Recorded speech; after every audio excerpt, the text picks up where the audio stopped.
Hello ICSE वालों, title देख के समझ तो गए ही होगे कि मैं इस वीडियो में बताने वाला हूं कि फिजिक्स का जो सिलेबस है आपका वो दिसंबर तक कैसे कवर करूं। सबसे पहली बात ना, मुझे ये नहीं समझ में आ रहा है कि आप लोग क्या फिजिक्स को आप कॉलेज में हो क्या, एक दिन पहले पढ़ रहे हो या अपने आप से टॉपिक्स को सेलेक्ट कर रहे हो कि इतना पढ़ के मैं पास हो जाऊं। भाई थोड़ा सा सीरियस हो जाओ। और एक बात बता रहा हूं, अभी भी टाइम है। मैं जो स्ट्रैटेजी बता रहा हूं उसको फॉलो करोगे तो पूरा सिलेबस आप फिजिक्स का कंप्लीट कर सकते हो। इस बात को डाइजेस्ट कर पाना थोड़ा सा अनबिलीवेबल है क्योंकि इतना ज्यादा सिलेबस है आपका कि थोड़ा ध्यान कम हो पाता है कुछ कुछ सब्जेक्ट्स पे।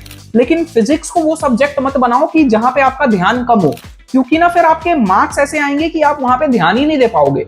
तो ना अब मेरी बात जो है वो ध्यान से सुनना। सबसे पहले मैं ये बताने वाला हूं कि आप किस तरीके से पढ़ो कि आपका दिसंबर तक सारा जो सिलेबस है वो कंप्लीट हो जाए और साथ में वो सारी चीजें याद भी रहे। क्योंकि अभी आपका सबसे बड़ा प्रॉब्लम यही है कि आप पढ़ते जाते हो और पीछे का अपने दिमाग में मिटाते जाते हो, भूल जाते हो। तो आपका एग्जाम के समय पे हर जो भी चीज आप पढ़ते हो वो नया लगता है। तो अब आ जाते हैं पढ़ना कैसे है, उसके बाद बताऊंगा कब पढ़ना है। ठीक है, कैसे पढ़ना है पहले ये समझ लो। अब ना दो चीज है, एक वो चैप्टर्स हैं या टॉपिक्स हैं जो आपको अच्छे से आता है, बहुत कम होंगे वो मुझे पता है अच्छे से, और दूसरा वो है जो आपने अभी तक कुछ भी नहीं पढ़ा है या हल्का फुल्का पढ़ा है, धुंधला है, अपने ब्लर हो रखा है माइंड में, अच्छे से नहीं आता है। तो ना अब क्या करो, एक हफ्ते में ना एक चैप्टर को कंप्लीट करने का टारगेट रखो। अब वो पढ़ना कैसे है, मैं ये नहीं बोल रहा कि आप सेलिना का उठाओ या कोई भी पब्लिकेशन उठा के लाइन बाइज लाइन पढ़ो, बहुत अब वो एक तो पढ़ने में मजा भी नहीं आएगा।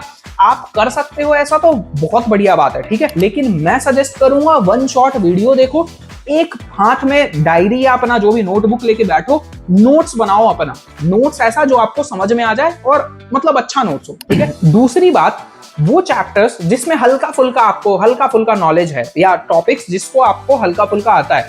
तो ना फिजिक्स इज अबाउट यार आप कितने वेराइटीज ऑफ क्वेश्चन सॉल्व कर रहे हो। ये मैथ्स नहीं है कि यार आप चीजों को कवर करोगे, 2-4 क्वेश्चन करोगे उस टाइप का हो जाएगा। इसमें ना आपको वेराइटीज ऑफ क्वेश्चन सॉल्व करना पड़ेगा। और आधी गलती आप यही कर रहे हो कि खाली एग्जाम से पहले चीजों को पढ़ के चले जाते हो, क्वेश्चन सॉल्व ही नहीं कर पाते। तो क्वेश्चन सॉल्व करना बहुत जरूरी है। तो हमें जो चैप्टर आपने अभी तक मतलब हल्का फुल्का पढ़ा है, मतलब अच्छे से नहीं कर रखा, तो उस चैप्टर्स के लिए नोट्स बनाया हुआ है आपने अगर तो नोट्स एक बार देखो, एक बार पढ़ लो नोट से और फिर क्वेश्चन सॉल्व करो। क्वेश्चन सॉल्व करोगे सबसे बेस्ट यही है, आपके मार्क्स इंक्रीज होंगे। इसका मतलब ये नहीं है कि डायरेक्ट क्वेश्चन पे जंप करना है, चीजों को कवर करके फिर क्वेश्चन सॉल्व करना है। और क्वेश्चन कहां से सॉल्व करना है, आपके सेलिना बुक के क्वेश्चन पहले खत्म करो, उसके बाद कहीं और किसी और पब्लिकेशन पे जाना, ठीक है। दूसरी बात, अब पढ़ना कब है, मतलब क्या एक लिमिट लेके चलना है। तो मैंने अभी एक बात तो बता दिया है कि एक चैप्टर के लिए एक हफ्ता इनफ है। एक हफ्ता स्ट्रेच कर सकते हो आप एक चैप्टर को। और रिवीजन जो है, जो टॉपिक्स आपने लिखे हुए हैं कि इस टॉपिक में सिर्फ मुझे रिवीजन चाहिए या सिर्फ मतलब एक बार पढ़ूंगा तो हो जाएगा, वो टॉपिक्स आप एक हफ्ते में 2 दिन रखो सिर्फ रिवीजन के लिए। ये जो मैं सारी चीजें बता रहा हूं ना, ये सारे सब्जेक्ट को दिमाग में रखते हुए बता रहा हूं कि आपके पास सारे सब्जेक्ट है पढ़ने के लिए। तो मैंने बताया कि 2 दिन कभी भी आप चूज कर लो जब आपका बढ़िया हो, कंफर्टेबल हो। 2 दिन रिवीजन रहेगा फिजिक्स का, उन टॉपिक्स का जो आप पढ़ चुके हो, और एक हफ्ता रहेगा पूरे एक चैप्टर को कंप्लीट करने के लिए, वो चैप्टर जो अभी तक आपने नहीं पढ़ा है। और अभी से अगर आप अक्टूबर में ये वीडियो मैं डालने वाला हूं, अगर अभी से आप ये चीज को फॉलो करोगे ना, आपका कोई ऐसा टॉपिक नहीं होगा जो बच जाएगा। जो अभी तक आप करते हुए आ रहे थे कि भाई इतना इतना कर लेते हैं 40 मार्क्स आ जाएंगे, 50 या जो भी आपका टारगेट है, ऐसा मत करो। टारगेट तो अपना कम से कम पूरा रखो, भले ही अब पेपर कैसा भी आए उसकी वजह से आपका एग्जाम घटिया जा रहा है वो अलग बात है। अगर 40 का पढ़ के जा रहे हो तो मार्क्स आपके 25 ही आएंगे, ये बात बता दे रहा हूं। तो कम से कम 80 का पढ़ के तो जाओ। अभी ये सब क्यों कर रहे हो, कॉलेज में नहीं आए हो आप, मजे मत लो अपने फिजिक्स से मजे ले रहे हो, मतलब घमंड तो देखो आप लोगों के अंदर। चलो ठीक है, तीसरी बात अब बताऊंगा। तीसरी बात यह है कि टेस्ट देना बहुत इंपॉर्टेंट है। सारे वीडियो में मैं बोल रहा हूं कि टेस्ट देना इंपॉर्टेंट है। अगर फिर भी नहीं समझ में आ रहा है ना, तो कुछ तो दिक्कत है आपके साथ। टेस्ट ना हर हफ्ते में एक बार आपको टेस्ट देना है। 30 मिनट का टेस्ट दो, 25 मिनट का टेस्ट दो, 60 मिनट का टेस्ट दो, लेकिन टेस्ट दो। कोई भी टॉपिक उठा के टेस्ट देना बहुत जरूरी है। अगर आपके पास कोई अच्छा सोर्स नहीं है, कोई अच्छा टीचर नहीं है जो आपका बैठ के टेस्ट ले सके, और मुझे आपसे तो उम्मीद नहीं है कि आप अकेले बैठ के टेस्ट दोगे, तो टेस्ट के लिए प्रिपेयर कर दिया है पूरा सीरीज आज से लेके, मतलब 25 अक्टूबर को स्टार्ट होगा, 25 अक्टूबर से लेके आपके बोर्ड तक आपका टेस्ट का पूरा प्लान कर दिया है।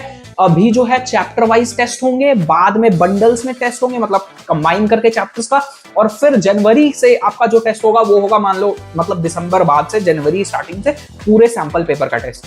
अगर आप इस चीज को अवेल करना चाहते हो, इस ऑफर को अवेल करना चाहते हो, लिंक डाल दूंगा डिस्क्रिप्शन में।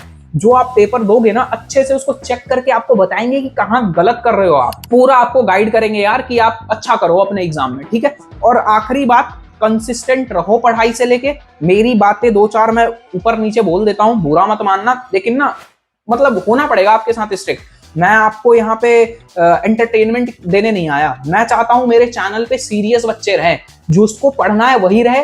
अभी भी बोल रहा हूं, अगर आपने सब्सक्राइब कर रखा है, सीरियस नहीं हो पढ़ाई से लेके, अनसब्सक्राइब कर दो, लेकिन अभी से आप पढ़ना स्टार्ट करो, कंसिस्टेंट रहो। और अगर वीडियो अच्छा लगा हो, टेस्ट सीरीज जरूर ज्वाइन कर लेना। मैं मजे के लिए नहीं बोल रहा आपको, मैं जानता हूं टेस्ट को आप बहुत हल्के में लेते हो, लेकिन टेस्ट में ना आपको एक एनवायरमेंट फील होता है कि यार अब दिमाग को मुझे लगाना है, ठीक है। तो आप, क्योंकि क्वेश्चन रैंडम कैसा भी आ सकता है, आपके बुक का क्वेश्चन छपने वाला नहीं है, क्वेश्चन कैसा भी होगा, तो आपको टेस्ट के मोमेंट पे समझ में आता है कि चल भाई ये तो नया टाइप का क्वेश्चन आ गया, घुमा के क्वेश्चन आ गया, अब दिमाग को कैसे यूज करे। तो टेस्ट देना बहुत इंपॉर्टेंट है। कहीं से भी अगर दे रहे हो अच्छी बात है, नहीं है सोर्स तो ज्वाइन कर लेना। एक सिस्टमैटिक वे में टेस्ट होगा आपका, ठीक है। और एंड बात यही बोलूंगा कि अगर वीडियो अच्छा लगा हो, आपके लिए मेहनत कर रहा हूं, अच्छा लगा हो, वन शॉट वीडियो भी डालूंगा, पढ़ाई की वीडियो भी बनाऊंगा, अच्छा लग रहा हो तो लाइक और सब्सक्राइब कर देना, और शेयर करो उस दोस्त से जिसका दिमाग अभी चल नहीं रहा है, बंद हो रखा है, ठीक है। बाय।